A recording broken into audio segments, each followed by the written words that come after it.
చూస్తూ ఉండగానే ఈ నెల చివరి సమయంలోకి వచ్చాం. గత వారంలో నేను మాట్లాడుతున్నప్పుడు ఒక చిన్న పొరపాటు జరిగింది. అదేంటంటే ఇంకా 2 వారాలు ఉన్నాయి అని చెప్పాను. అంటే ఈరోజు 25 అయితే 31 ఇంకొక ఆదివారం వస్తుంది అని అనుకున్నాను. కానీ తర్వాత తెలిసింది ఏంటంటే అది 1 తారీఖు వస్తుంది. అంటే వచ్చే నెలలోనే మొదటి రోజు ఆదివారపు ఆరాధన. అది వినినప్పుడు మీలో తెలిసిన వాళ్ళు అరే ఇది తప్పు చెప్తున్నారు అని అనిపించి ఉండొచ్చు. అది గమనించండి.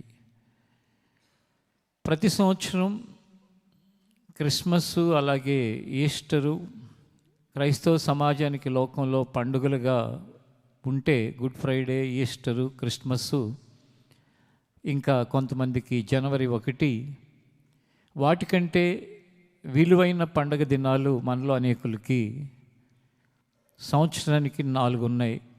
ఆ పండుగ దినాలు ఉపవాస ప్రార్థనా దినాలు. ఆ ఉపవాస ప్రార్థనా దినంలో 4 భాగంగా రేపటి దినం ఒక ఉపవాస ప్రార్థన. ఆ ఉపవాస ప్రార్థనలో ఉన్న మాధుర్యాన్ని, సంతోషాన్ని రుచి చూచిన వాళ్ళకి అది ఒక పండుగ దినం. ఎందుకు పండుగ దినం అంటే దేవుడు దర్శించే, దేవుడు మొరలు ఆలకించే, దేవదేవుడు ఆయన కనుదృష్టిని ఉంచే సందర్భాలలో ముఖ్యమైన సందర్భం ఉపవాస ప్రార్థన. బైబిల్లో మనం చూస్తే కనుక ఉపవాస ప్రార్థన ఎంత మహత్తర కార్యాలను తెచ్చిపెడుతుంది, జరిగిస్తుందంటే, నువ్వు ఒక విషయం గురించి ఎవరికైనా చెప్పి ప్రార్థన చేయమని అడిగావనుకో, ఆ ప్రార్థన చేసిన వారు నీ యొక్క ప్రార్థన మనవి నెరవేరినప్పుడు సంతోషపడతారు. అలాగే మనం ఏదైతే దేవుని దగ్గర అడుగుతామో అది మనం పొందినప్పుడు సంతోషం కలుగుతుంది. మనకి బాధ కూడా కలుగుతుంది. ఎప్పుడో తెలుసా? ఎవరైనా దేవునికి విరుద్ధంగానో దేవునికి వ్యతిరేకంగానో ఏదైనా చేస్తే వాళ్ళకి ఏ పనిష్మెంటు రాకుండా వాళ్ళు వెళ్ళిపోతూ ఉంటే, ఇంకా చెప్పాలంటే కనుక దేవుడు కూడా కోపగించుకుని దేవుడు కూడా బాగా వాళ్ళని శిక్షించాలని నిర్ణయించుకున్న వాళ్ళ జీవితంలో వాళ్ళ శిక్ష కనుక వాళ్ళకి రాకపోతే నువ్వు కూడా బాధపడుతూ ఉంటావు. అంటే ఇంకా అర్థం అవ్వాలంటే ఎలా చెప్పాలంటే, దేవుడు కూడా కోపగించుకుని చిచి ఇలాంటి దరిద్రాన్ని ఇక్కడ నేను ఉండనివ్వకుండా చేస్తాను అన్నాడు అనుకోండి. ఒకవేళ దేవుడే మన మధ్య మనలో ఒకడిగా వచ్చి మనం చాలా సంతోషపడతాం. ఎందుకంటే మనం కూడా అలాంటి దుష్టత్వాన్ని భరించలేకపోతున్నాం, అలాంటి అన్యాయాలను సహించలేకపోతున్నాం. దేవుడు కూడా మనతో ఏకీభవించాడు, కరెక్టే అని సంతోషపడతాం. సడన్గా దేవుడు అలా అన్నవాడే మరలా కొంత సమయం అయిన తర్వాత, కొన్ని దినాలు అయిన తర్వాత, పోన్లే వాళ్ళు బాగా బాధపడుతున్నారు తప్పైపోయిందని, కాబట్టి నేను ఇంకా వాళ్ళని ఏం అనదలుచుకోవట్లేదు, ఏం శిక్షించదలుచుకోవట్లేదు అన్నాడు అనుకోండి. మీరు ఎంతమంది ఏకీవిస్తారు దేవుడితో? అర్థమైందా? ఒక తప్పు జరిగింది, ఒక భయంకరమైన మిస్టేక్ జరిగింది, దానికి మనకి కోపం వచ్చింది, దేవుడికి కూడా కోపం వచ్చింది. ఆ కోపం ఎంత వచ్చిందంటే అలాంటి వాళ్ళు అసలు ఇక ఉండటానికి వీలు లేదు అన్నంతగా కోపం వచ్చింది. వచ్చిన తర్వాత దేవుడు కూడా మన కోపంతో ఏకీభవించాడు. తర్వాత కొంతకాలానికి దేవుడు అన్నాడు, వాళ్ళు చాలా బాధపడుతున్నారు తప్పైపోయిందని, ఇంకెప్పుడు చేయము ఇలాగని, వాళ్ళు బాధపడుతూ పశ్చాత్తాపడుతున్నారు, కాబట్టి సర్లే వదిలేద్దాంలే అన్నాడు. మనల్ని ఎంతమంది ఒప్పుకుంటాం? నాకు తెలిసి దేవుని ప్రేమ గుండెలలో ఉన్నవాళ్ళు తప్ప మిగిలిన వాళ్ళందరూ ఇంకా ఒప్పుకుంటే సరిపోయిందా? ఇంత అన్యాయం చేసి, ఇంత కీడు చేసి, ఇంత తప్పు చేసి, ఇంత దుర్మార్గం చేసి అసలు ఎట్లా ఒప్పుకుంటాం, అసలు ఎట్లా వదిలిపెడతాం, అసలు ఎలా ఊరుకోవాలి అని మన మనసు చెప్తూ ఉంటుంది.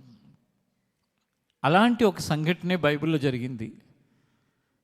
ఏం జరిగిందంటే, వాళ్ళు సర్వనాశనం అయిపోతారు, ఇక వాళ్ళు ఏమాత్రం బ్రతకటానికి అర్హత అనేది లేదు వాళ్ళకి, వాళ్ళు భయంకరమైన కీడు చేసిన వాళ్ళు అని దేవుడు కూడా అన్నాడు. అనేసరికి అక్కడ ఉన్న సేవకుడు దేవుడు అన్న ఆ మాటని విన్నాడు. దేవుడు ఏమన్నాడంటే, నేను కూడా అనుకుంటున్నాను కదా, భయంకరమైన కీడు చేశారు వీళ్ళు, అన్యాయం చేశారు, ఇక వాళ్ళ మీదకి శిక్ష దిగిరాబోతుందని చెప్పు వెళ్ళు అన్నాడు.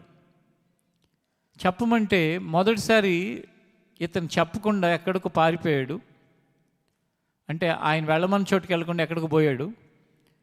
మధ్యలో అనుకోని ఆపద వలన దేవుడి దగ్గరికి మళ్ళా వచ్చాడు. ఏమనంటే, నువ్వు వెళ్ళమన్న చోటుకి వెళ్లకుండా నేను ఎక్కడికో పోయాను, తప్పైపోయింది అని వచ్చాడు. రెండోసారి ఏం చేశాడంటే దేవుడు, సరేలే నేను చెప్పినప్పుడు వెళ్ళలేదు కదా, ఈసారి వెళ్ళు అని పంపించాడు. రెండోసారి వెళ్ళాడు. వెళ్ళి ఏం చెప్పాడంటే, దేవుడు మీ విషయమై చాలా కోపంతో ఉన్నాడు, మిమ్మల్ని నాశనం చేయాలని అనుకుంటున్నాడు, ఇంకొక 40 డేస్లో మీరు మొత్తం నాశనం అయిపోతారు, దేశమే నాశనం అయిపోతుంది అని చెప్పాడు. చెప్పిన తర్వాత వాళ్ళు ఏం చేశారంటే, 3 రోజులు అంత దూరం ప్రయాణం చేస్తే ఆ దేశం అంతా చివరి వరకు వెళ్ళొచ్చు. దేవుడు పంపించిన వ్యక్తి ఏం చేశాడంటే, 1 రోజంత ప్రయాణం చేసి చెప్పాడు అంతే. ఇంకా 2 రోజులంత ప్రయాణం ఉంది. 1 రోజంత ప్రయాణం చేసిన తర్వాత ఈ వార్త వాళ్ళ నోట వీళ్ళ నోట అందరికీ తెలిసిపోయింది. ఇంకా తెలిసిన వాళ్ళకు కూడా, తెలవని వాళ్ళకు కూడా తెలియపరచాలని రాజుగారు ఏం చేశారంటే, కొంతమంది మనుషుల్ని ఏర్పరిచి, ఒరే అన్ని ప్రాంతాల్లోని వాళ్ళందరికీ కూడా చెప్పండి అంటే అన్ని ప్రాంతాల వాళ్ళకి చెప్పారు. చెప్పినాక ఆ దేశంలో ఉన్న రాజుగారు ఒక నిర్ణయం తీసుకున్నారు. ఆ రాజుగారి నిర్ణయాన్ని మంత్రులు కూడా అంగీకరించారు. మంత్రులు రాజు తీసుకున్న నిర్ణయాన్ని ప్రజలు కూడా అంగీకరించారు. ఊరంతా అన్నట్లు దేశం అంతా కూడా, మేము ఇంకేం తినకుండా 1 రోజంతా ఉపవాసం ఉండి దేవుడిని అడుగుతాం, దేవుడికి ప్రార్థన చేస్తాం, దేవుడి దగ్గర పశ్చాత్తాపడతాం, తప్పైపోయింది దేవా అని అడుగుతాం అని చెప్పి దేశం అంతా కూడా ఒక్కటైపోయి ఉపవాసం ఉన్నారు. విచిత్రమైన విషయం ఏంటో తెలుసా, ఆ దేశంలో ఉన్న పశువులకు కూడా ఉపవాసం పెట్టారు. మొత్తం దేశం అంతా ఉపవాసం ఉన్నారు. వాళ్ళ క్రమశిక్షణని, వాళ్ళకున్న శ్రద్ధని, వాళ్ళకున్న పశ్చాత్తాపాన్ని చూచిన దేవుడు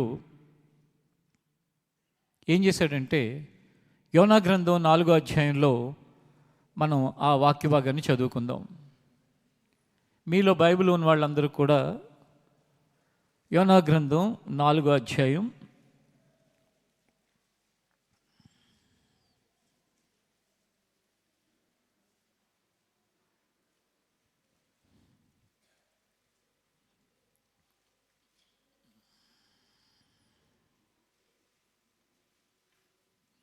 4వ అధ్యాయం తీశారు కదా, దానికంటే ముందు 3వ అధ్యాయం 10వ వచనాన్ని చూడండి. అంటే ఈ 4వ అధ్యాయంలోకి వచ్చే ముందు 3వ అధ్యాయంలో చివరి మాట, ఈ నినివే వారు తమ చెడు నడతలను మానుకొనగా వారు చేయుచున్న క్రియలను దేవుడు చూచి పశ్చాత్తాప్తుడై వారికి చేయుదునని తాను మాట ఇచ్చిన కీడు చేయక మానెను. చేద్దాము, ఇక వీళ్ళని ఎట్లయినా సరే నాశనం చేయాలి, వీళ్ళని బాగా పాడు చేయాలి, బాగా దుర్మార్గం ఎక్కువైపోయింది అని అనుకున్నవాడు మనసు మార్చుకున్నాడంట.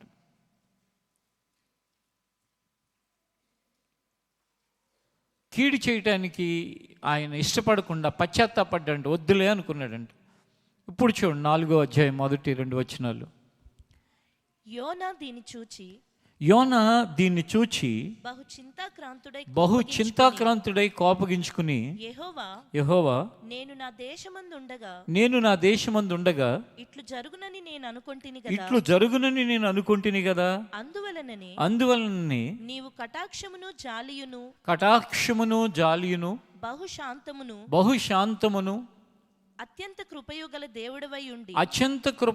దేవుడవై ఉండి పశ్చాత్తాపపడి కీడు చేయక మానుదువని నేను తెలుసుకుని దానికి ముందుగానే తర్షీషునికి పారిపోతిని. విచిత్రం చూడండి, కోపగించుకుని చింతతో కూర్చున్నాడంట. ఎందుకో తెలుసా? వేరే వాళ్ళు పాడైపోలేదు అనే దానికోసం. ప్రతి ఒక్కళ్ళు చాలా జాగ్రత్తగా వినాలి ఈ విషయాలు. ఏంటంటే, వేరే వాళ్ళు పాడైపోలేదు అనే బాధతో కోపం తెచ్చుకుంటున్నాడంట. మిమ్మల్ని ప్రశ్నిస్తాను, మీరు సమాధానం చెప్పాలి. మీకు మీరైనా చెప్పుకోండి, పర్లేదు. ఈ యోనా పైగా దేవుని సేవకుడు, ఇతనికి వాళ్ళు చెడిపోవాలనే, వాళ్ళు నాశనం అవ్వాలనే దాని గురించి బాధపడుతున్నాడా? నాశనం అవ్వలేదు, నేను అవ్వాలనుకున్నాను, అవ్వలేదని బాధపడుతున్నాడా? తన మాట జరగలేదని బాధపడుతున్నాడని మీరు అనుకుంటున్నారా? చెప్పండి. మాట నాశనం అయితే ఏంటి, అవ్వకపోతే ఏంటి, కానీ మెయిన్ బాధ ఏంటంటే యోనాకి తన మాట జరగలేదు.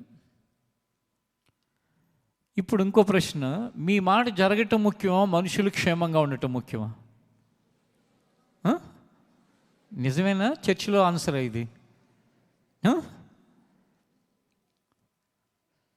ఎవరికో ఏదో నష్టం జరుగుతుందని మీకు దర్శనం వచ్చింది, వాళ్ళకి ఏం నష్టం జరగట్లా.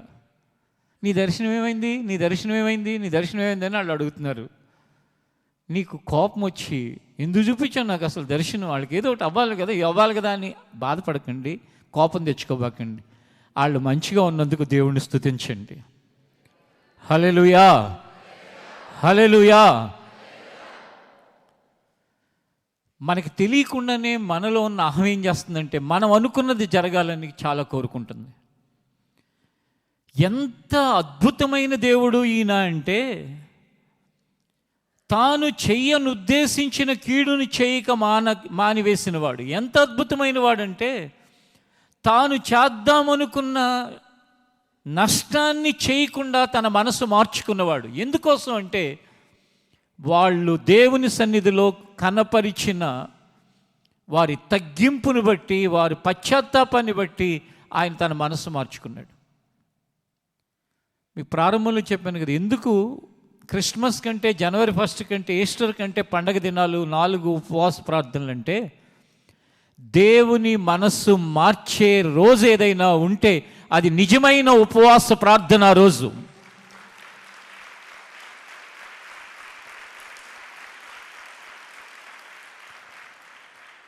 దేవుని మనస్సుని మార్చి, దేవుని నిర్ణయాన్ని మార్చి, దేవుడు ఉద్దేశాన్ని మార్చి, ఆయన ఇలా కాదులే సరే ఇలా చేద్దామని ఆయన అనుకోవటానికి వీలు కలిగించేది ఉపవాస ప్రార్థన.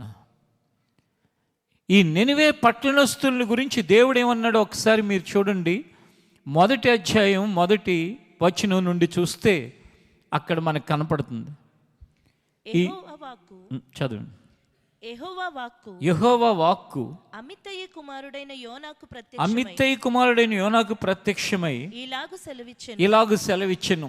నినివే పట్టణస్థుల దోషము నా దృష్టికి ఘోరమాయను గనుక నీవు లేచి నినివే మహాపట్టణమునకు పోయి దానికి దుర్గతి కలుగునని ప్రకటించుము. నా దృష్టికి ఘోరమైపోయింది వాళ్ళ పాపం, వాళ్ళ దోషం. దేవుడు స్ట్రైట్గా చూడండి ఎలా మాట్లాడాడు. యోనా, ఇదిగో నీకోటి చెప్తున్నాను విను. ఆ నినివే వాళ్ళ పరిస్థితులు ఏం బాగాలేదు, వాళ్ళు దారి తప్పిపోయారు, వాళ్ళు ఇష్టానుసారంగా ప్రవర్తిస్తున్నారు, వాళ్ళ దోషం నా దృష్టికి ఘోరంగా ఉంది.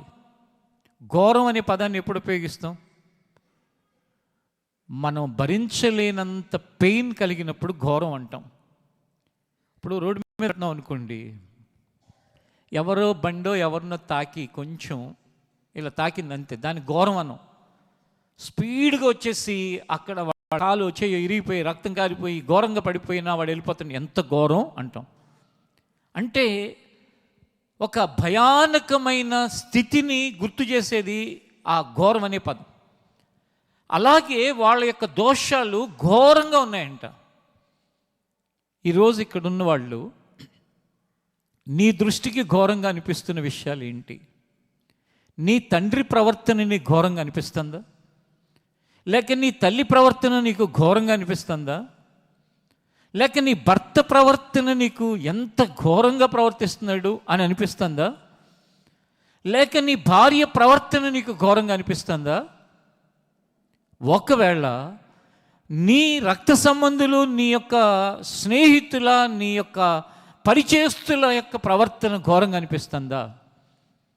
ఇక్కడ అనిపించింది మనుషులకి కాదు, దేవుడికే ఘోరం అనిపించింది. ఆ ఘోరం అనిపించి ఆ దినాలలో దేవుడు మనుషులతో ఎట్లా మాట్లాడేవాళ్ళు అంటే తన ప్రవక్తల ద్వారా మాట్లాడేవాడు. కాబట్టి ఈ యోనా కూడా ఒక ప్రవక్త.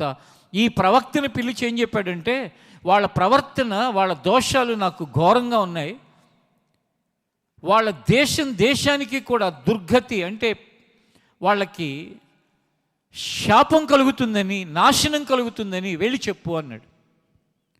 అంటే దేవుడు ఎంత ఓర్చుకుంటాడు, ఆ ఓర్పు అంతా, సహనం అంతా అయిపోయిన తర్వాత ఆయన కోపం వచ్చింది. అలాంటి సందర్భంలో ఈ వ్యక్తి వెళ్ళి చెప్పమని చెప్తే, దేవుడు వెళ్ళి చెప్పమని చెప్తే ఏం చేశాడో తెలుసా? ఏం చేశాడంటే, ఎందుకు చెప్పమని చెప్తే చెప్పకుండా వేరే దేశానికి వెళ్ళిపోయాడు? వెళ్ళలా, ఇంకా వాడెక్కాడు అనమాట, షిప్ ఎక్కాడు. ఎక్కడికి వెళ్ళమన్నాడంటే దేవుడు నెనివే అనే పట్టణానికి వెళ్ళు అని చెప్తే వాడ దగ్గరికి వెళ్ళి వేరే వాడ ప్రయాణం చేయటానికి, షిప్లో ట్రావెల్ చేయటానికి తార్షీసు అనే పట్టణం యొక్క షిప్పు టికెట్ తీసుకున్నాడు.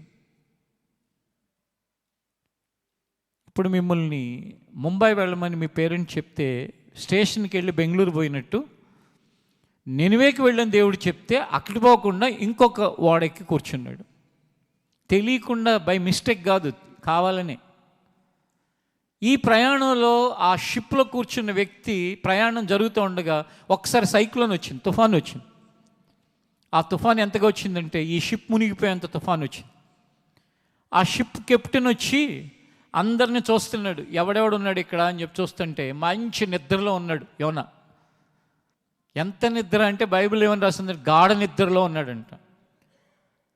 ఆ షిప్ కెప్టెన్ ఏమన్నాడు తెలుసా?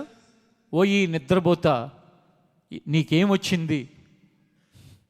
నిజంగా ప్రాణాపాయం కలిగినప్పుడు ఏం చేయాలండి? సహజంగా ఏం చేస్తారు? ఎవరైనా ప్రాణాపాయంలో ఉంటే దేవుణ్ణి నమ్మిన వాళ్ళందరూ, ఓ దేవుడా మమ్మల్ని కాపాడు, ఓ దేవుడా మమ్మల్ని రక్షించు, ఓ దేవుడా మమ్మల్ని బయటపడే అనాలి. ఈ యోనా ఏం చేశాడంటే ఆ షిప్లో ఉండి నిద్రపోతున్నాడు. ఓ ఈ నిద్రపోతా అని పిలిచారు. ఓ ఈ నిద్రపోతా. పోయిన వారం నేను మీరందరూ వెళ్ళిపోయినాక ఇక్కడ పరిచారకులు, జూనియర్ పిల్లలు ఉంటారు, చిన్నపిల్లలు ఇప్పుడిప్పుడే ఎదుగుతున్న వాళ్ళు, వాళ్ళని అక్కడ నిలబడి ఉంటే వాళ్ళతో మాట్లాడాను. పని చేస్తూ ఉంటారు కదా, బాగా పని చేస్తున్నారా, ఎలా ఉంది మీ పనులు అయ్యి అని అడిగిన తర్వాత, నిద్రపోతున్నారా మీరు, పొద్దున్నే వస్తున్నారు కదా, ఎన్నింటికి వస్తారంటే వీళ్ళు 6 గంటలకల్లా అక్కడ స్టార్ట్ అవుతారంట మన భాగ్యలత ప్రాంతంలో. ఇక్కడికి వస్తారు, పని చేస్తూ ఉంటారు. అంత పొద్దున్నే వస్తున్నారు కదా, నిద్ర వస్తుందా అని అడిగాను. అడిగితే వాళ్ళు కొంతమంది నిజాయితీగా వస్తుంది అని చెప్పారు. మన ప్రాబ్లం ఏంటంటే మన సొసైటీలో ముందు ఎవరన్నా కనుక ధైర్యం చేసి నిజం చెప్తే దాని వెనకాల ఫాలో అయ్యే వాళ్ళు చాలామంది ఉంటారు. ముందు నిజాయితీగా నిజం చెప్పడానికి ధైర్యం చేసేవాళ్ళు తక్కువ మంది ఉంటారు. ఎవరో 2-3 ఎత్తారు, వెంటనే ఒక 10 మంది ఎత్తారు. 70 మందిలో 10 మంది ఎత్తారు. ఎందుకు వస్తుంది మీకు నిద్ర? నిద్ర రాకుండా ఉండాలంటే ఏం చేయాలి అని అడిగాను. అంటే నా మనసులో ఒక ఆన్సర్ ఉంది, అయినప్పటికీ వాళ్ళ నోటి నుంచి ఏమొస్తుందని చెప్పి ఏం చేయాలి అని అడిగాను. మీలో చాలా భక్తిపరులు అయితే ఏమంటారంటే ప్రార్థన చేసుకుంటే నిద్ర రాదు అంటారు. వాళ్ళు కూర్చుంది ప్రార్థనలోనే, కానీ నిద్ర వస్తుంది. ప్రార్థన చేసుకుంటే రాకపోవటం కాదు, ప్రార్థన చేసుకుంటేనే వస్తుంది. ఎందుకంటే ప్రార్థన చేసుకొని ఇవ్వకూడదని పోరాడేవాడు ఒకడు ఉంటాడు కాబట్టి నిన్ను నిద్రపుచ్చుతాడు. వాక్యం వినకూడదని పోరాడేవాడు ఒకడు ఉంటాడు కాబట్టి నిద్రపుచ్చుతాడు. నా మనసులో ఒక ఆన్సర్ ఉంది, అడిగానని చెప్తున్నా కదా. ఈ 10 మంది ఇంచుమించు 10, 11, 9 సంథింగ్, కరెక్ట్ లెక్క గుర్తులేదు, కానీ వాళ్ళలో ఒక అబ్బాయి అన్నాడు, టిఫిన్ చేయకుండా ఉంటే నిద్ర రాదన్నాడు. కరెక్ట్ ఆన్సర్ ఇది. నా మనసులో కూడా అదే ఆన్సర్ ఉంది. ఎందుకంటే టిఫిన్ చేస్తే ఎందుకు వస్తుంది నిద్ర అంటే, ఆ టిఫిన్ని డైజెస్ట్ చేసుకోవటానికి మన బాడీలో ఉన్న శక్తి దానికి ట్రాన్స్ఫర్ అయ్యేసరికి మెల్లగా నిద్రలో జరుపుకుంటాం. అంటే ఆ 10-11 మంది ఆరాధనలో కూర్చుంటున్నారు, కానీ అప్పుడప్పుడు కొంచెం కొంచెం నిద్రపోతున్నారని దాని అర్థం. ఈ యోనా కూడా షిప్లో పడుకుని నిద్రపోతున్నాడు. ఒకసారి మీరు 2వ అధ్యాయంలో చూస్తే, నేను చెప్పేదానికంటే అందులో ఉన్న వాక్యాన్ని మీరు కనుక చూస్తే మీకు అర్థమవుతుంది. ఇదే గ్రంథంలో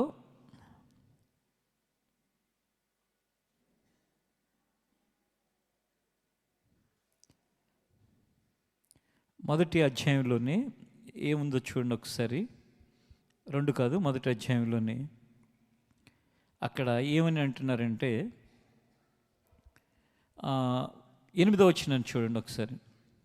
కాబట్టి వారు అతన్ని చూచి ఎవరిని బట్టి ఈ కీడు మాకు సంభవించెను. దాని ముందమ్మ 6వ వచనం చూడండి. అప్పుడు ఓడ నాయకుడు అతని యుద్ధకు వచ్చి, ఆ షిప్ కెప్టెన్ అంట అతని దగ్గరికి వచ్చి, యోనా దగ్గరికి, ఓయి నిద్రపోతా నీకేమొచ్చింది, లేచి నీ దేవుని ప్రార్థించము, మనము చావకుండా ఆ దేవుడు మన యందు కనికరించునేమో అనెను. ఏమని పిలిచాడు? గట్టిగా పిలవండి ఒకసారి, ఇంకా గట్టిగా పిలవండి.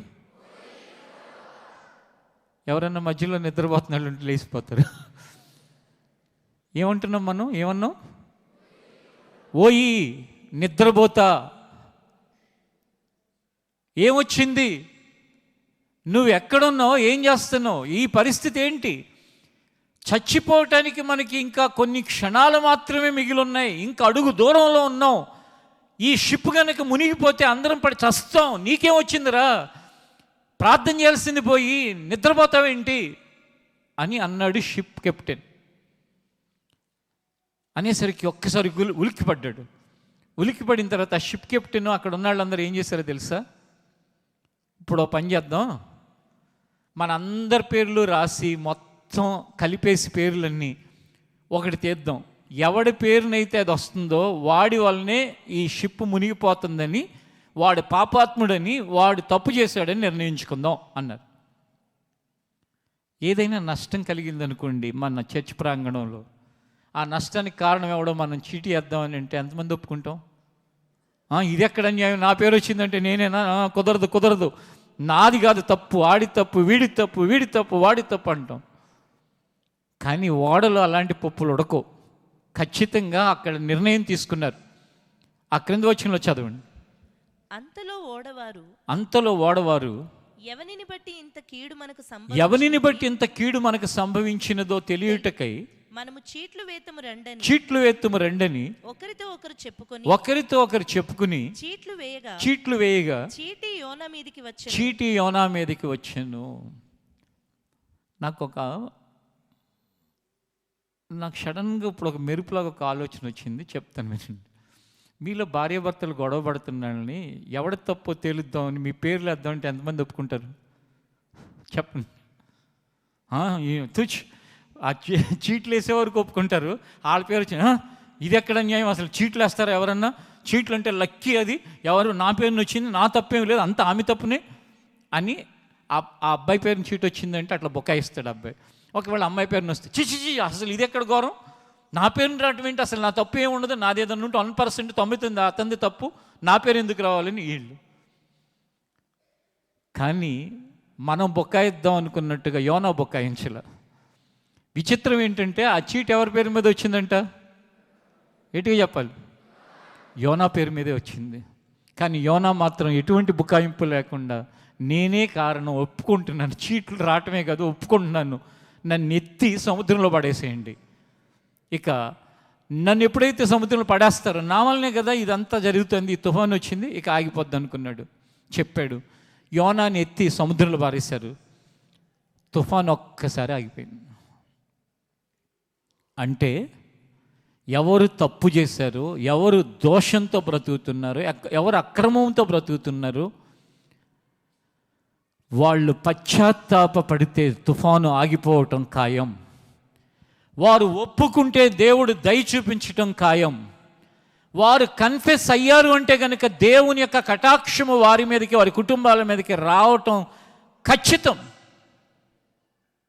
యోనా తప్పేంటి అంటే దేవుడు వెళ్ళు అని చెప్పిన ప్రదేశానికి వెళ్లకుండా తన ఇష్టం వచ్చిన వేరొక ప్రదేశానికి వెళ్ళిపోతున్నాడు. వెళ్ళిపోయిన వాడు తర్వాత రెండవసారి దేవుడు ప్రత్యక్షమై 3వ అధ్యాయం 1వ వచనంలో ఏముందో చూడండి.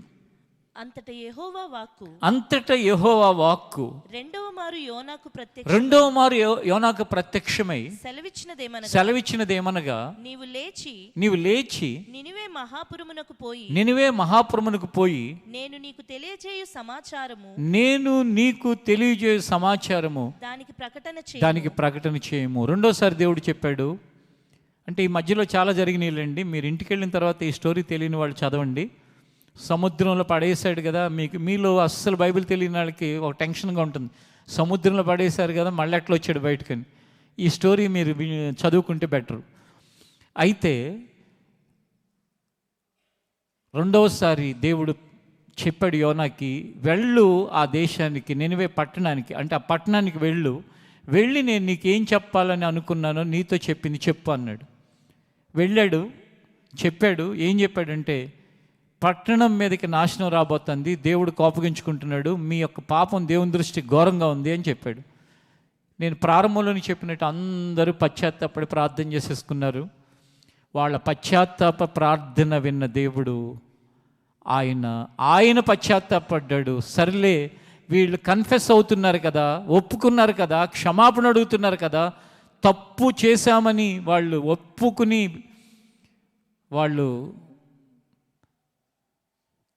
నా ఎదుట తగ్గించుకుని వాళ్ళ ప్రవర్తన సరి చేసుకుంటున్నారు కదా అని చెయ్యాలి అనుకున్న కీడు చేయటం మానేస్తే ఈ యోనాకి కోపం వచ్చి మూతి ముడుచుకుని అతను అలా ఉండిపోయాడండి.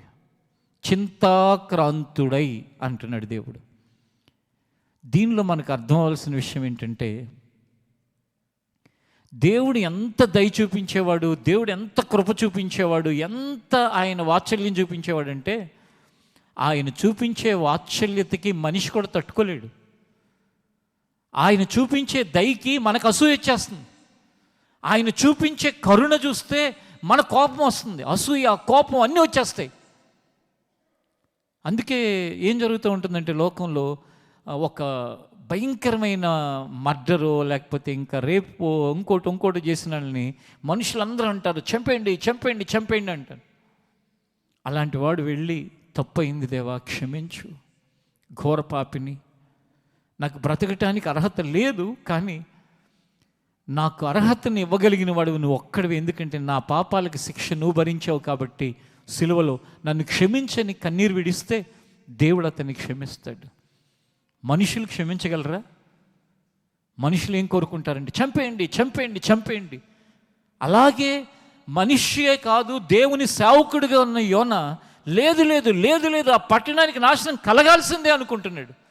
దేవుడేమో వారి పశ్చాత్తాపాన్ని చూసి ఆయన చేయాలనుకున్న కీడు మానేశాడు. ఆయన వాళ్ళని క్షమించి వదిలిపెట్టేశాడు. వదిలిపెట్టిన తర్వాత దేవుడు మర్యాదగా అడిగాడు యోనాని, ఏమనంటే, యోనా నువ్వు ఇలా కోపగించుకోవటం ఏమైనా న్యాయం ఉందా? చదవండి ఆ మాట 4వ అధ్యాయం 3వ వచనంలో. నేనిక బ్రతుకుట కంటే చచ్చుట మేలు, యెహోవా నన్నిక బ్రతుకునీయక చంపమని యెహోవాకు మనవి చేసెను. చూడండి, చింతాక్రాంతుడై ఒక ప్రక్కకి వెళ్ళటమే కాదు, దేవుడితో ఏమంటున్నాడంటే, నేను బ్రతకటం కంటే చచ్చిపోవటం మంచిది, నన్ను ఇంకా చంపేసే అని దేవుడికి ప్రార్థన చేశాడంట. కొన్నిసార్లు మన ఇష్టాలు, మన కోరికలు నెరవేరకపోతే అవి న్యాయమైన కోరికలు కాదు. తప్పు చేసిన నాశనం అయిపోవాలి, చెడు చేసిన వాళ్ళు నష్టపోవాలి, వాడు అలా అయిపోవాలి, వీడు ఇలా అయిపోవాలి, ఈమె ఇలా అయిపోవాలి, ఆమె అలా అయిపోవాలని మన కోరికలు కొన్ని ఉంటాయి. అవి ఏంటంటే మన శరీరం నుంచి మనలో ఉన్న ఒక రకమైన ఆ స్వభావం అలాంటి కోరికలని కోరుతూ ఉంటుంది. ఆ కోరికలు నెరవేరినప్పుడు మనకి ఎలా అనిపిస్తుంది అంటే అసలు చచ్చిపోతే బాగుండు అనిపిస్తుంది. యోనా చచ్చిపోతే బాగుండని అనిపించటమే కాకుండా దేవుడికే ప్రార్థన చేశాడు, నేను బ్రతుకుట కంటే చచ్చుట మేలు, నన్ను చంపేసేయి అని మనవి చేశాడు. అప్పుడు ఆ క్రింద వచనంలో ఏముందంటే, అందుకు యెహోవా నీవు కోపించుట న్యాయమా, నువ్వు కోపించుట న్యాయమా అని అడిగాను. అప్పుడు యోనా ఆ పట్టణములో నుండి పోయి దాని తూర్పు తట్టున బస చేసి అచ్చట పందిలి ఒకటి వేసుకుని పట్టణమునకు ఏమి సంభవించునో చూచెదనని ఆ నీడను కూర్చుని ఉండగా దేవుడైన యెహోవా సొర చెట్టు ఒకటి ఏర్పరిచి అతనికి కలిగిన శ్రమ పోగొట్టుటకై అది పెరిగి యోనా తలకు పైగా నీడ ఇచ్చినట్లు చేసెను. ఆ సొర చెట్టును చూచి యోనా బహు సంతోషించెను. చూడండి, నన్ను చంపేసేమని ప్రార్థన చేశాడు కదా, కోపగించుకున్నాడు కదా, ఆయన దగ్గర అంతా కూడా అసలు బ్రతకడం వేస్ట్ అని అలిగాడు కదా.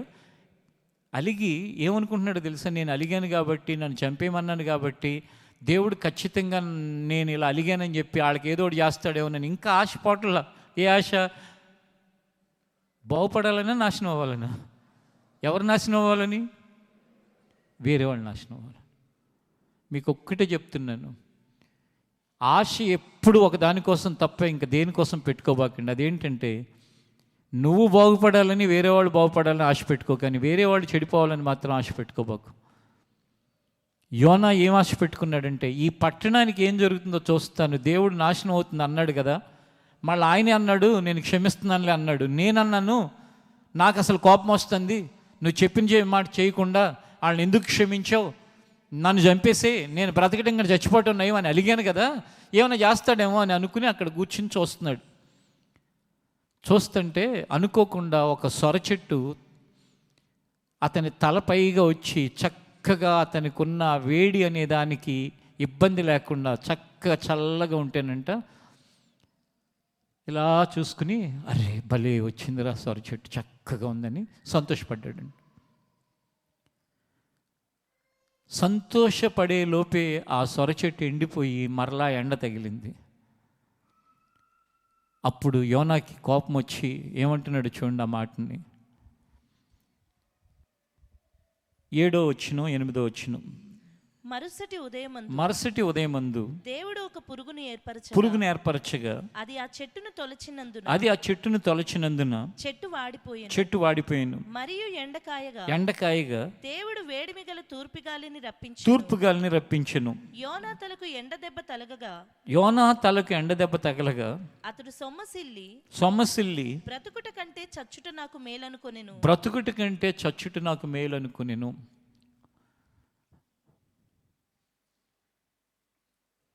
చెట్టు నీడలో ఉన్నప్పుడేమో సంతోషపడ్డాడు, కనీసం దేవుని స్తుతించాల, సంతోషపడ్డాడు అంతే. కానీ చెట్టు నీడ పోగానే చచ్చిపోతే బాగుండు అనుకుంటున్నాడు. మీలో ఎంతమంది మాటకి చచ్చిపోతే బాగుండు అని ప్రతి చిన్నదానికి, ప్రతి పెద్దదానికి, ప్రతి ఇబ్బందికి, ప్రతి సమస్యకి, ప్రతి మీరు అనుకున్న జరగకపోతే వెంటనే, ముఖ్యంగా కొంతమంది పిల్లలు తెలిసి తెలియక ఇలా మాట్లాడేవాళ్ళు, ఈ రోజు నుండి ఆ మాటను మానేయండి.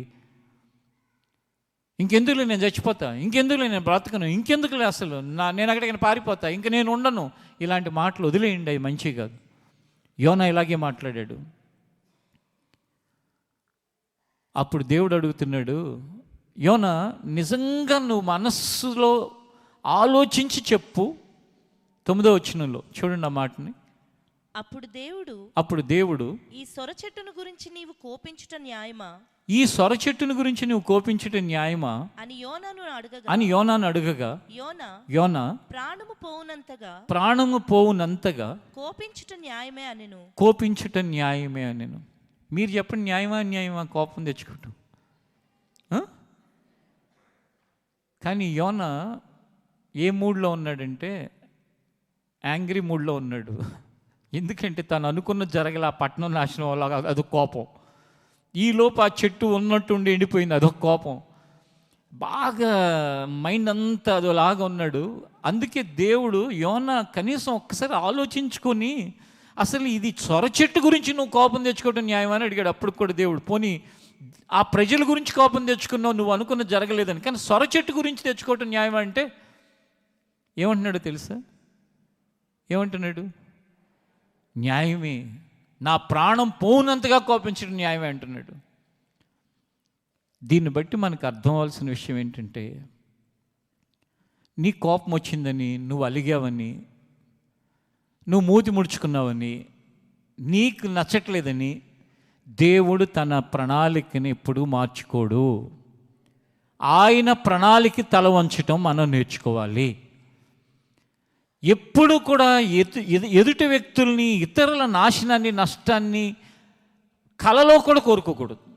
నిజంగానే దేవుడు ఒకవేళ అన్నా కోపగించుకుని వాళ్ళని ఉండనివ్వను, వాళ్ళని నాశనం చేస్తాను అన్నా, మోషేలాగా ఏమన్నాలో తెలుసా? దేవా, నీకొక్క సలహా ఇస్తున్నాను, ఒక్క మాట చెప్తున్నాను, నీ ప్రజలను అలా నాశనం చేయొద్దయ్యా. చేస్తే చూసేవాళ్ళు ఏమనుకుంటారో తెలుసా? వాళ్ళ ప్రజలు, దేవుని నమ్ముకున్న ప్రజలు ఇలా అయిపోయారు అనుకుంటారు, క్షమించయ్యా అని అడగాలి. మోషే అలా అడిగాడు. కానీ యోనా మాత్రం దేవుడు క్షమిస్తే తట్టుకోలేకపోతున్నాడు. అప్పుడు దేవుడు అన్నాడు, యోనా యోనా, నువ్వు నాటలేదు, నువ్వు పెంచలేదు, ఆ చెట్టు దానంతటికి అదే పెరిగింది, నీకు నీడిచ్చింది, అది ఎండిపోతే నీకు ఇంత కోపం వస్తుంది. 120,000 మంది ప్రజలు, పాపం వాళ్ళకి కుడి ఎడమలు తెలియదు, వాళ్ళని నేను పుట్టించాను, వాళ్ళని నేను పెంచాను, వాళ్ళు నా పిల్లలు, వాళ్ళకి ఏదన్నా జరిగితే నేను ఎంత బాధపడతాను అర్థం చేసుకో. నువ్వు పెంచలేదు, నువ్వు పుట్టించలేదు, ఒక చెట్టు గురించి నీకు అంత బాధేస్తుంది, తాత్కాలికంగా నీకు నీడిచ్చిందని. మరి ఇంత 120,000 మంది ప్రజల గురించిన బాధ నాకు ఎంత ఉంటుంది అని అడిగాడు. ఈ ఆదివారపు ప్రార్థనలను గమనించాల్సింది ఏంటంటే, అత్యంత కృప కలిగిన దేవుడు, కరుణా వాత్సల్యతలు కలిగిన దేవుడు, కోప పడినప్పటికీ కూడా ఆయన జాలి మనస్సు కలిగిన దేవుడు. మనం ప్రార్థిస్తే ఆ ప్రార్థనలు ఆలకించడానికి ఆయన సిద్ధంగా ఉన్నాడు అనే విషయాన్ని గమనించు. అందుకే ఈ ఆదివార ప్రార్థనలో, దేవా, ఈ సంవత్సర కాలం నన్ను, ఈ నెల అయిపోవస్తుంది, ఈ రాబోయే 11 నెలలు ఎలాంటి పరిస్థితులు నా జీవితంలో వచ్చినా నాకు అవసరమైంది ఏంటంటే, ఆ నినివే పట్టణస్థులు ఎలా శ్రద్ధతో ప్రార్థన చేశారో, నా చదువులో నాకు ఫెయిల్యూర్ వచ్చినా నేను అలా ప్రార్థన చేసుకోవటానికి, నా జాబులో ఎటువంటి ఫెయిల్యూర్ వచ్చినా అలా ప్రార్థన చేసుకోవటానికి, నా ఫ్యామిలీలో ఏమైనా ప్రాబ్లమ్స్ వస్తే అలా ప్రార్థన చేసుకోవటానికి, నా వ్యాపారంలో ఏదైనా ఇబ్బంది కలిగితే అలా ప్రార్థన చేసుకోవటానికి, నేనే ఒకవేళ నీకు విరుద్ధంగా ఏమైనా పనికిమాలిన పనులు, తొందర పనులు ఏమైనా చేస్తే వాటిని పట్టించుకోకుండా నేను మరలా గాలికి తిరగకుండా నీ పాదాల దగ్గరికి వచ్చి నేను అలా ప్రార్థించుకోవటానికి, సంఘముగా మేమందరం కలిసి మా మధ్యలో ఉన్న వాళ్ళ కోసం అలా ప్రార్థన చేయటానికి మాకు సహాయం చేయదేవా. అలాంటి ప్రార్థన ఎక్కడ చేస్తారో వాళ్ళు 10 మంది ఒక సంఘంగా ఉన్నా, 100 మంది ఉన్నా, 1000 మంది ఉన్నా, 10,000 మంది ఉన్నా, నిజంగా అలాంటి శ్రద్ధతో కూడిన ప్రార్థనలు దేవుడు వెంటనే అంగీకరించి ఆయన చేయాలి అనుకున్న కీడుని చేయటం మానేస్తాడు. ఆయన ఉద్దేశించిన కీడును మాని మేలు చేస్తాడు, క్షమిస్తాడు, కరుణ చూపిస్తాడు, దయ చూపిస్తాడు. కాబట్టి మనం నినివే పట్టణస్థులని ఆదర్శంగా తీసుకుని మన జీవిత పరిస్థితుల కొరకు ప్రార్థన చేయటానికి సిద్ధ మనస్సు కలవారిగా ఉందాం. ఇప్పటికి 10 ఏళ్ల నుంచి 20 ఏళ్ల నుంచి దేవుని యొక్క మార్గంలో దేవునికి కోపం తెచ్చేటట్లుగా బ్రతుకుతున్నావేమో, దేవునికి బాధ కలిగించేటట్లుగా నడుస్తున్నావేమో. విడిచిపెట్టి వద్దిక చాలు, దేవుని పాదాలు పట్టుకోవటానికి ఇష్టపడు. ఆ నినివే పట్టణస్థుల గురించి దేవుడే అన్నాడు, ఘోరంగా ఉంది వాళ్ళ దోషం నా దృష్టిలో, ఇక వాళ్ళని వదలను, వాళ్ళని ఉపేక్షించలేను, వాళ్ళకి ఖచ్చితంగా వాళ్ళ గతి నాశనకరంగా మారుతుంది అన్నవాడే వాళ్ళు ప్రార్థించిన వెంటనే మనసు మార్చుకున్నాడు.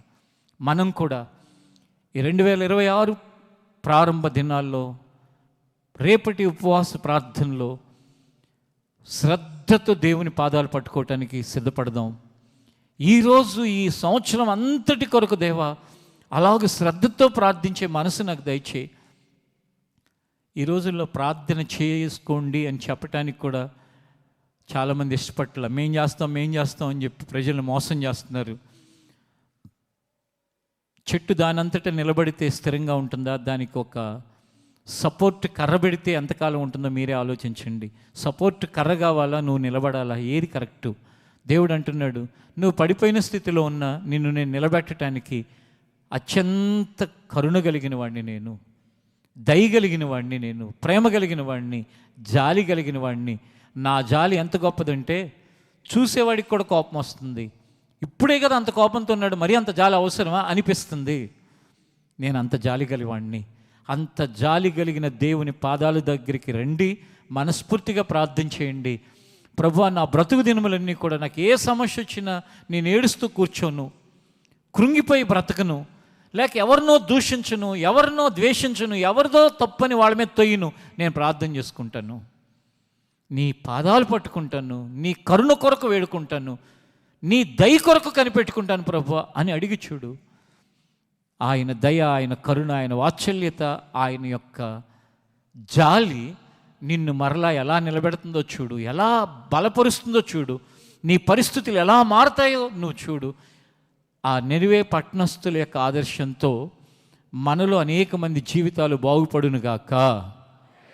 నినివే పట్టణస్థుల్ని చూచి నేర్చుకోవటం ద్వారా మన ఉపవాస ప్రార్థనలు మన జీవితాలకి అనేక దీవెనలను తెచ్చిపెట్టునుగాక. నిశ్చయముగా మనందరము కూడా ఆ రోజు నినివే పట్టణంలో ఉన్న 120,000 మంది ఇంచుమించు ఒక్కటి అయిపోయారు. మనందరం కూడా ఏ విషయం కోసం ఉపవాస ప్రార్థన నిర్ణయించుకున్నామో దాని కొరకు అందరం ఒక్కటై, మన మధ్యలో బలహీనులు ఉంటారు వాళ్ళ కోసం, మన మధ్యలో ఆర్థిక సమస్యలు ఉన్నవాళ్ళు ఉంటారు వాళ్ళ కోసం, మన మధ్యలో అప్పుల్లో ఉన్నవాళ్ళు ఉంటారు వాళ్ళ కోసం, మన మధ్యలో ఆర్థికంగా పతనమైపోయి నష్టాలలో ఉన్నవాళ్ళు ఉంటారు వాళ్ళ కోసం శ్రద్ధతో ప్రార్థన చేసి ఈ 2026 సంవత్సరంలో ఆ ప్రార్థనల ఫలం నినివే పట్టణస్థులకి ఎలా అయితే వచ్చిందో మన సంఘంలో ఉన్న కుటుంబాలకి, వ్యక్తులకి అలాగూ దేవుడు అనుగ్రహించి తర్వాత రాబోయే సంవత్సరంలో మరలా ఈ విషయమై ప్రార్థన చేయటానికి మనం సిద్ధపడినప్పుడు దేవుడు ఎలా కార్యాలు చేశాడు, ఎలా అద్భుతాలు చేశాడు, ఎలా ఆశ్చర్యాలు చేశాడని సాక్షులుగా అనేకుల్ని సిద్ధపరిచినట్లు మనం దేవుని సన్నిధిలో ప్రార్థనతో గడపటానికి మనలో ప్రతి ఒక్కరిని ఆయన సిద్ధపరచునుగాక.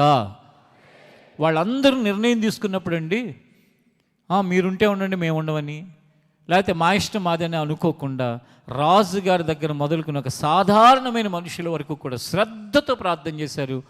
ఆ పట్టణం ఉగ్రత నుండి తప్పించబడింది, కీడు నుండి తప్పించబడింది, నాశనం నుండి తప్పించబడింది. ఆ పట్టణం దేవుని యొక్క కాపుదలలోకి వెళ్ళింది. ఈ పరిచర్య దేవుని కాపుదలలోకి వెళ్ళినట్లుగా ఆయన సన్నిధిలో ప్రార్థించే ప్రజలుగా ఆయన మనల్ని సిద్ధపరచునుగాక. ప్రార్థన చేసుకుందాం. లేచి నిలబడండి.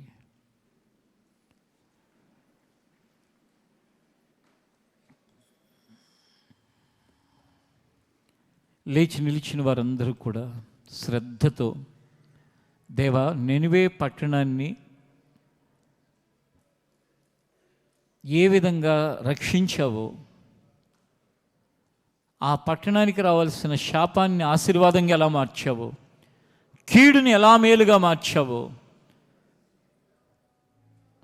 నాశనం అవ్వాల్సిన ఆ పట్టణాన్ని నెమ్మదిగా ఎలా ఉంచావో,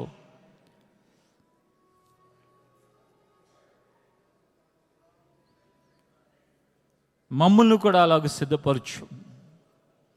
మా పట్ల కూడా అలాంటి దయను చూపించు. నువ్వు మాకు సహాయం చేయి.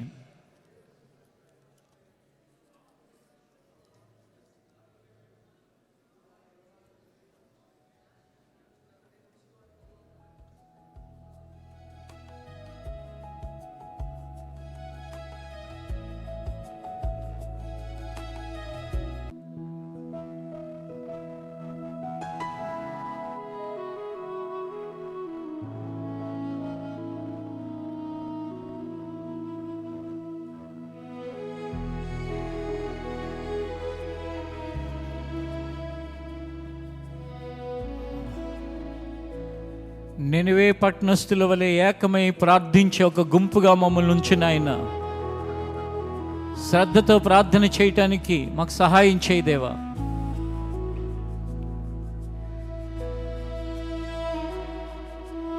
మీ దయకు వారసులుగా మమ్మల్ని ఉంచు. మీ జాలిని పొందే ప్రజలుగా మమ్మల్ని చేయి. మీ కరుణా వాత్సల్యతలకు అర్హులుగా మమ్మల్ని ఉంచు. మమ్మల్ని అలాగ సిద్ధపరచు.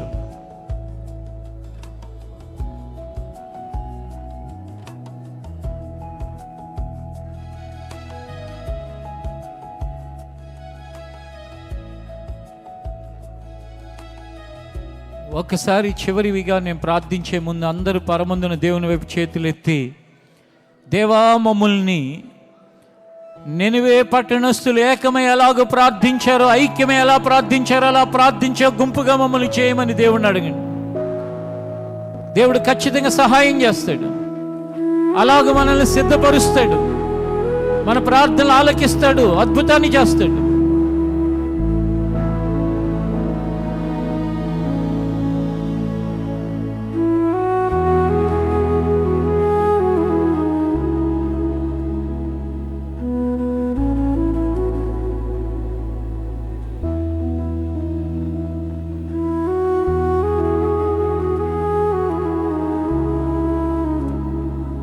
మహిమగల దేవుడు, మహిమగల మన రాజు, మన ప్రభు, మన రక్షకుడు, మన అత్యంతగా ప్రేమిస్తున్న మన పరలోకపు తండ్రి, దయామయుడు, కరుణామయుడు, కృపామయుడు,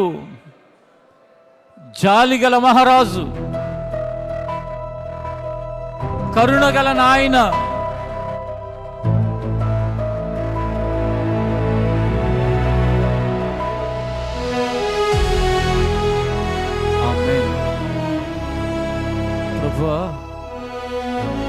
నినివే పట్టణస్థులందరూ కలిసి చేసిన ప్రార్థన ఒక సావుకుడు మనసుని అసూయపడేటట్లుగా చేసింది దేవా. నిజముగా నువ్వు ఎంత జాలి గలవాడివి, ఎంత దయగలవాడివి, ఎంత కరుణ గలవాడివి. నిన్ను ప్రకటించి నీ ప్రవక్తలలో ఒకడు, నీ సేవకుల్లో ఒకడైన వ్యక్తికే నీ మంచితనం, నీ దయ, నీ జాలి అసూయ పుట్టించింది నాయన. అంత జాలిగల దేవా, మా కొరకు కూడా మేము అందరము కలిసి చేసే ప్రార్థనలు గొప్ప అద్భుతాలు జరిగించేవిగా చేయి తండ్రి. నువ్వు జాలి పడేటట్లుగా మేము నీ సన్నిధిలో నిలిచే భాగ్యాన్ని దయచేయి. మీరు కరుణ చూపే విధంగా నీ పాదాలు పట్టుకునే కృపను దయచేయి. ఎవరెవరికి ఏ అవసరతలున్నా, ఏ సమస్యలున్నా, ఏ ఇబ్బంది ఉన్నా, ఏ బాధ అయినప్పటికీ నినివే పట్టణస్థుల వలె ప్రార్థించుకోవటానికి సహాయం చేయి తండ్రి. మా జీవితాలను మీ చేతుల్లో పెడుతున్నాం. ఈ సంవత్సరం యొక్క ఈ సంవత్సరంలో ఉన్న మొదటి నెల చివరి ఆరాధన ప్రభువా. ఈ నెలంతా మేము దేని కొరకు నిర్ణయించుకున్నామో నువ్వు ఎరుగుదువు నాయనా. క్రొత్త సంవత్సరంలో మేము ఏ విధంగా ముందుకు వెళ్ళాలో సిద్ధబాటు నెలగా మేము దీన్ని నిర్ణయించుకున్నాం. ఈ సిద్ధబాటు నెలలో చివరి ఆదివారం మేము ఏ సమస్యలకైనా, ఏ కష్టానికైనా, ఏ ఇబ్బందికైనా నినివే పట్టణస్థుల వలె ఏకమై ప్రార్థించే కృపను దయచేయి. నీ పాదాలు పట్టుకునే వారిగా మమ్మల్ని సిద్ధపరచండి. అలాగ మీరు సిద్ధపరుస్తున్నందుకు కృతజ్ఞతలు చెల్లిస్తున్నాం. మేమెన్నడూ కీడు కొరకు ఆసక్తి గలవారిగా వద్దు నాయనా, మేలు కొరకు ఆసక్తి గల ప్రజలుగా ఉంచు నాయనా. యోనా కీడు ఎప్పుడు జరుగుతుందా, పట్టణం ఎప్పుడు పాడైపోతుందా అని ఆసక్తితో ఎదురు చూస్తున్నాడు. అలాంటి మనసు మాలో ఎవరికి వద్దు దేవా. వాళ్ళు ఎంత చెడ్డవాళ్ళైనా, ఎంత శత్రువులైనా, ఎంత మాకు పగవాళ్ళగా అనిపించినా వాళ్ళ కీడు మాకు ఆసక్తి కాదు. వారు క్షమించబడి మేలు పొందటమే మా ఆనందం, మా సంతోషంగా ఉండేటట్లు చేయనాయన. తద్వారా మేము నీ మనసు గల ప్రజలుగా సిద్ధపరచండి. రేపటి ఉపవాస దినం కొరకును ప్రార్థిస్తున్నాం, సహాయం చేయి. మేము ఏ విషయమైతే ప్రార్థిస్తున్నామో ఆ విషయం నిశ్చయముగా నెరవేరినట్లు కార్యం చేయండి. ఆ అంశం కొరకు చేసే ప్రార్థనలన్నీ స్థిరపరచండి. ఏ ఒక్క మనవి నువ్వు త్రోసివేయవద్దని ప్రార్థిస్తున్నావు. నువ్వు చేయబోతున్నందుకు, మనవులు ఆలకిస్తున్నందుకు, ప్రార్థనలకు ఉత్తరం ఇస్తున్నందుకు, ప్రతిఫలం ఇస్తున్నందుకు స్తుతులు చెల్లిస్తూ, దేవా, ఈ నెలలో చివరి ఆదివారం, రాబోయే వారం అంతటి కొరకు ప్రార్థిస్తున్నాను. రాబోయే వారం వచ్చే నెలలో ఉంటుంది నాయన. ఆ రోజు వరకు ప్రతి వారిని భద్రంగా కాపాడండి. పనుల్లో సహాయం చేయండి, వ్యాపారాల్లో సహాయం చేయండి, చేతి పనుల్లో దయ చూపించండి, చదువుల్లో మీ జ్ఞానాన్ని దయచేయండి. కూలి పనులు, వ్యవసాయ పనులు చేసుకున్న వారిని దీవించి కాపాడండి. మీ చేతులకు ప్రతి ఒక్కరిని అప్పగిస్తూ యేసు నామములో అడుగుచున్నాం తండ్రి, ఆమేన్. గమనించండి, మీకు ఆల్రెడీ వాక్యం చెప్తున్నప్పుడు గుర్తు చేసినట్టు రేపటి దినం ఉదయం 9 గంటలకి ఇక్కడ ఉపవాస ప్రార్థన ప్రారంభమవుతుంది. కాబట్టి ఆసక్తి కల వాళ్ళందరూ కూడా ఉపవాస ప్రార్థనలో పాలుపంపులు పొందమని మనవి చేస్తున్నాను. ఎవరైనా అనారోగ్య సమస్యలు ఉంటే కనుక మీ మందులు వాడే పరిస్థితిని బట్టి మీరు మీ ఫుడ్ విషయంలో మీ జాగ్రత్తలు మీరు తీసుకుని,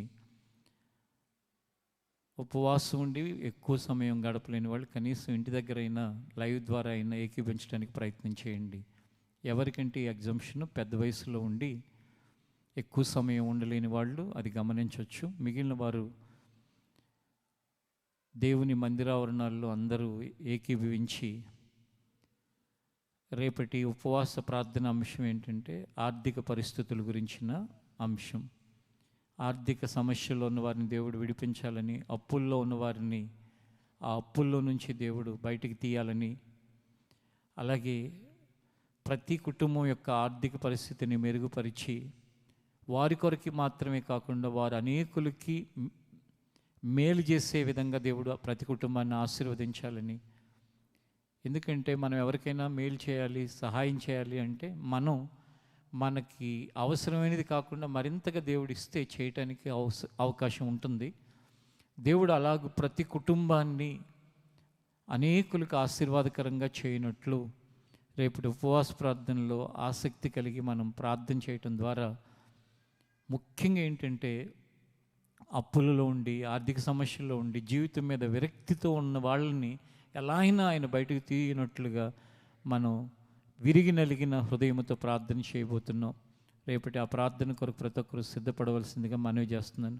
యవనస్తులు చిన్న వయసు నుంచే ఆర్థిక సంబంధమైన విషయాల పట్ల జ్ఞానాన్ని సంపాదించుకుని, దేవుడు మాట్లాడుతుండగా అవగాహన ఏర్పరచుకుని, మీ తల్లిదండ్రులు చేసిన తప్పులు మీరు చేయకుండా, మీ ముందున్న వాళ్ళు చేసిన మిస్టేక్స్లోంచి మీరు జ్ఞానం తెచ్చుకుని, వాక్యం ద్వారా జ్ఞానం తెచ్చుకుని, ఆర్థిక కార్యనిర్వహణ, ఫినాన్షియల్ మేనేజ్మెంట్ అంటారు ఇంగ్లీష్లో, ఆ కార్యనిర్వహణలో సంఘం ఒక శ్రేష్టమైన స్థితిలో దేవుడు నిలుపునట్లుగా రేపటి ప్రార్థన మనకు సహాయం చేయబోతుంది. అలాగున దేవుడు నెరవేర్చునుగాక. అలాగే జనవరి, ఫిబ్రవరి బైమంత్లీ మ్యాగజైన్ ప్రింట్ అయ్యి వచ్చింది. గత వారం రావాలి కానీ లేట్ అయ్యి ఈ వారం వచ్చింది. దాన్ని కూడా చదివి ఆత్మీయంగా మీరు మరింత వృద్ధిలోకి రావాలని, అభివృద్ధి చెందాలని కోరుకుంటున్నాను. ఆశీర్వాదం కోరుస్తూ మన ముగింపులకు వెళ్దాం. ఆశీర్వదించుము మమ్ము దేవా, నిందైన దీవెనతో పంపుమయా. ఆశీర్వదించుము మమ్ము దేవా, నిందైన దీవెనతో పంపుమయా.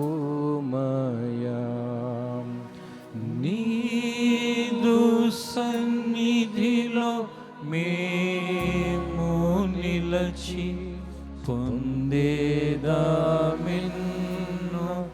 మేలులను.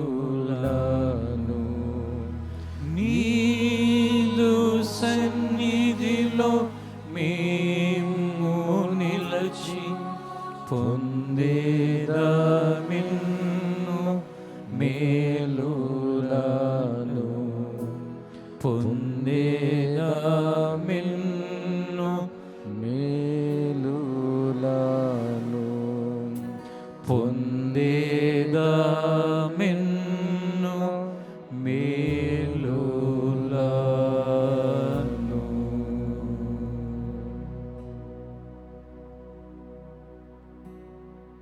తండ్రి అయిన దేవుని ప్రేమ, కుమారుడు రక్షకుడు అయిన యేసుక్రీస్తు కృప, పరిశుద్ధాత్మని ఆదరణ, సహవాసము ఇక్కడ ఉన్న మనకు సకల పరిశుద్ధులకు అనుగ్రహించి నడిపించునుగాక.